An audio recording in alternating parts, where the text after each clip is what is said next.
righteous desires, appetites, and passions are part of our stewardship. Not everyone is given the same set of desires and passions. Some people are strongly motivated by one thing, while others are absolutely devoid of enthusiasm for the same subject. So we're talking about not just sexual passion, but all of the passions, appetites, and desires that we may have. In the temple endowment, we learn that all things God creates have a measure of creation, and that in fulfilling said creation, we find joy. Another way to describe one's measure of creation is, quote, God's unique objective for each of his children. It is in fulfilling this objective that we find joy. Our desires, appetites, and passions are a key to helping us discover our own particular measure of creation. This is why we find so much joy in fulfilling our righteous desires. Therefore, what our passions are doesn't matter.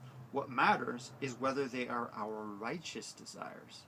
If we take God's admonition seriously and learn to bridle and harness these passions to do good, we will find joy. The problem is our system is set up to not do that.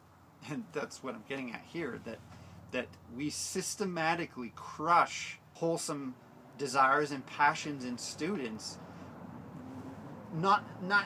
often not intentionally, but still systematically we crush passions of students that could be used for them as well as for others.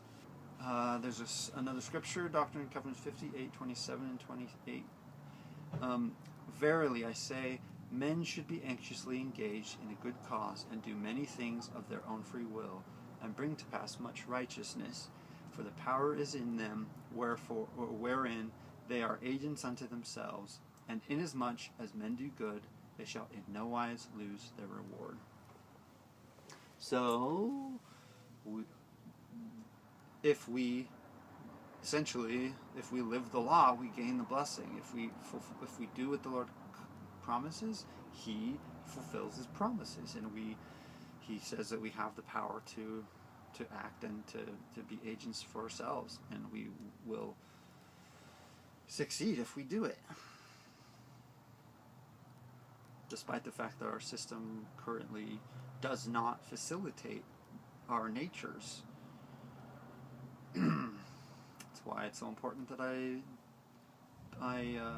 am working on this class, because I believe that these things are true, that we can help tap the potential of countless children of God by creating a new, more accommodating system, educational system that doesn't systematically crush the good desires of all types of students.